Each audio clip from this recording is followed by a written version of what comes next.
If I were to start a garden in 2022, first thing I'd do is wait for it to stop raining. You wait a long time.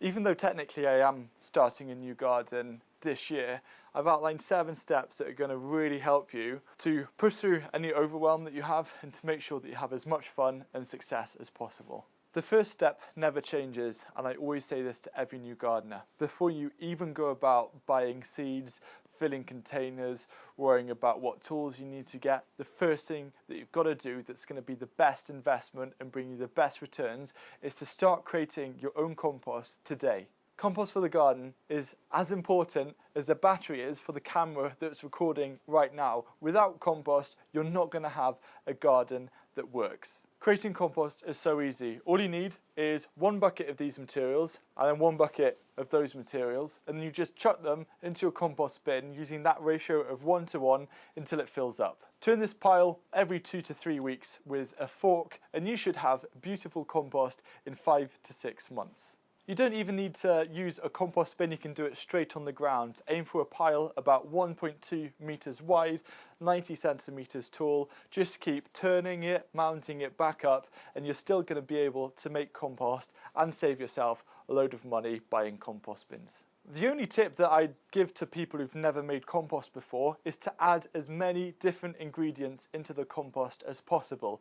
Diversity is the key to creating a nicely balanced compost that is rich in microbes and also rich in nutrients to help all of your plants. As soon as you've started creating compost, it's time for step 2, which is to create a gardening mission statement. And in my upcoming book, The Vegetable Growers Handbook, it's available for pre-order now. In that book, we start with one of the first projects, which is to create a gardening mission statement. Ultimately what it is a simple sentence that clearly outlines what you want to get from your growing space this year, and you can use it to make sure that you stay on track, because sometimes we might get a distraction, and it's all of those different distractions that can send us kind of perhaps down the wrong path. So I use a mission statement almost as a filter. If what I'm doing relates to the mission statement, then I'm more than happy to go ahead and do it, because I know it's going to take me a step closer to that end goal and vision. The other thing about a mission statement is that it can change every year. So last growing season, my mission statement was to relish every harvest and escape from a busy world. Now this year, my mission statement is to focus on flavour over productivity. I challenge you to think about what your first ever mission statement is going to be, and just make sure it aligns to not only what you dream of, but something that gets you very excited. It could be as simple as growing your own potatoes to trying to enjoy as much from the garden over, say, the summer holidays. Now what I'd like you to do is, once you've created your mission statement, put it out there as a public pledge in the comments section of this video, because I'd love to see what you share. Once you've created your mission statement, it's time to move on to step number 3. And for this, I'm going to pass you on to a good friend of mine, Niall, from Niall Gardens, who shares a really thought-provoking consideration that I think all gardeners need to think of before the start of spring.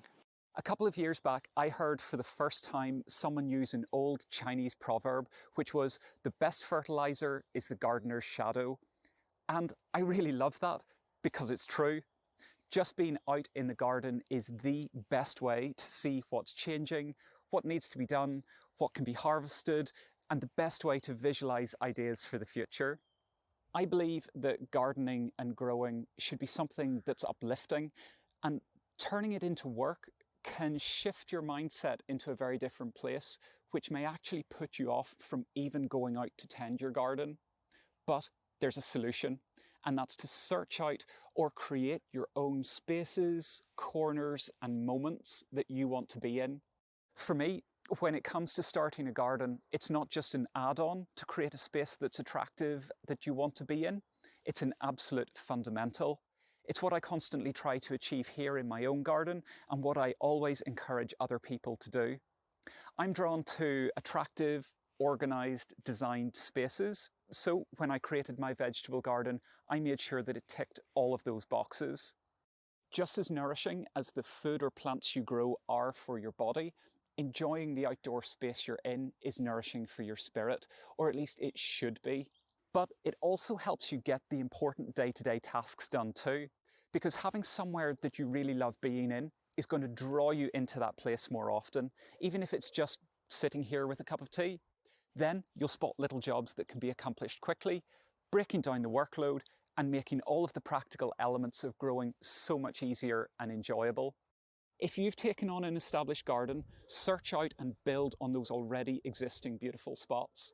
But if you're starting from scratch, put the time and resources into building that beauty into your garden, even in the practical areas like vegetable gardens, and I really do believe it will make all the difference for you, not only to your own well-being, but to the garden's well-being too. What I love about what Niall said is that effectively you're doing a little bit of a mind hack by creating a place you always want to be in, and that means that you're always going to have an opportunity to do some more gardening. And if you want to support his channel, please do go over and subscribe and say hello. And also, whilst you're at it, give this video a thumbs up if you're finding it helpful and motivational. You'll be pleased to hear that once the first 3 steps are out of the way, it's time to focus on the actual doing. Now, if you're anything like me, you've probably watched hundreds of YouTube videos and you've probably scrolled Pinterest on loads of different gardening categories, because that's what I like to do in my spare time for gathering ideas.